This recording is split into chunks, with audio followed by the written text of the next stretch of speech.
আসসালামু আলাইকুম। কাউকে মানসিক কষ্ট দিচ্ছেন, খুব যত্ন করে দিন, যাতে কেউ টের না পায়। তবে নিজেকেও একটু তৈরি রাখবেন ভবিষ্যতের জন্যে। যে কষ্টগুলো আপনি দিচ্ছেন, দুনিয়াতেই তার পুরোটা না হলেও মিনিমাম 1/3 ভোগ করে যেতে হবে আপনাকে। গোলাকার এই পৃথিবীতে আপনার দেওয়া কষ্টগুলো ঘুরে ফিরে কিন্তু আপনার কাছেই ফেরত আসবে। একদিন না হয় একদিন। আপনি অনুশোচনা আর আত্মগ্লানিতে ভুগতে ভুগতে একদিন সময় শেষ করে দেবেন নিজেকে। হয়তো বা আপনার সোকল্ড ইগোর জন্য ওই মানুষটার কাছে মাফও চাইতে পারবেন না। সবারই মনে রাখা উচিত, মানুষের দীর্ঘশ্বাস খুব খারাপ জিনিস। সামনে এগোতে গেলে শিকলের মতো পা জড়িয়ে টেনে ধরে। কেউ অভিশাপ না দিলেও রুহের যে হাই রয়েছে, এটা কিন্তু সব থেকে বড় কথা। ইংরেজিতে এটাকে কি বলে জানেন? Revenge of nature. মানুষ ভুলে গেলেও প্রকৃতি কিন্তু ভুলে যায় না, সময়ের ব্যবধান মাত্র। প্রকৃতি আপনাকে সেই কষ্টটা ঠিকই ফেরত দেবে।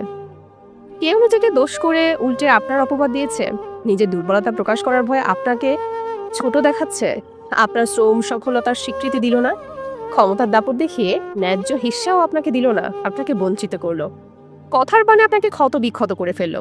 করুক না, জরুরি না যে সবকিছুর উত্তর আপনাকে এখনই দিতে হবে। কিছু উত্তর সময়ের উপরে ছেড়ে দিন, দেখেন কি হয়। সব সময় আমরা বুঝে উঠতে পারি না ঠিক কোন অপরাধের শাস্তি আমরা পাচ্ছি। কাউকে কষ্ট দিয়ে, অপমান করে, কাঁদিয়ে, কথা দিয়ে বেমালুম আমরা ভুলে যাই যে তাকে আমরা কত বড় কষ্ট দিচ্ছি। কিন্তু প্রকৃতি প্রকৃতি কিন্তু ভোলে না, প্রকৃতি ক্ষমাও করে না, সে আপনাকে ঠিকই ফেরত দিয়ে দিবে।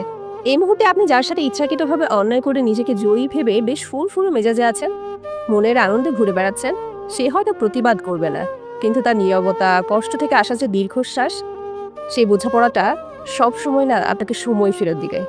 কারণ কি জানেন, মহান সৃষ্টিকর্তা কাউকে ঠকান না, তিনি কারো একার না, তিনি আমাদের সবার। আপনি কারোর সাথে অন্যায় করবেন, এটা একতরফা হয়ে যাবে, এরকম তো কখনোই হতে পারে না, তাই না? আপনি অন্যায় করলে সৃষ্টিকর্তা আপনার সেটার যে ফলাফল দেওয়া উচিত সেটা আপনাকে দেবেন।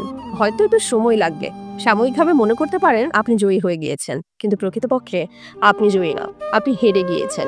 তাই কখনো কাউকে না এত বেশি কষ্ট দিবেন না যে তার রুহ আপনাকে অভিশাপ দেয়। মানুষের অভিশাপ অনেক খারাপ একটা জিনিস, সেটা হয়তো তার মুখে বলে দিতে হয় না, তার ভিতর থেকে যে চাপা কষ্টটা মহান আল্লাহর কাছে পৌঁছে যায়, সেটা আপনাকে একদিন নিঃশেষ করে ফেলবে। তাই কারো উপকার করতে পারলে করুন, কিন্তু কোনো মানুষের অভিশাপ কুড়াবেন না। আপনার মনের অজান্তেই হয়তো বা কথার মাধ্যমে কাউকে কষ্ট দিয়ে তার অভিশাপ আপনি কুড়াচ্ছেন। অন্ততপক্ষে মানুষকে কষ্ট না দিয়ে তার সাথে ভালো ব্যবহার করার চেষ্টা করুন। সাময়িক ভালো কথা বলুন। কি রয়েছে বলেন জীবনে?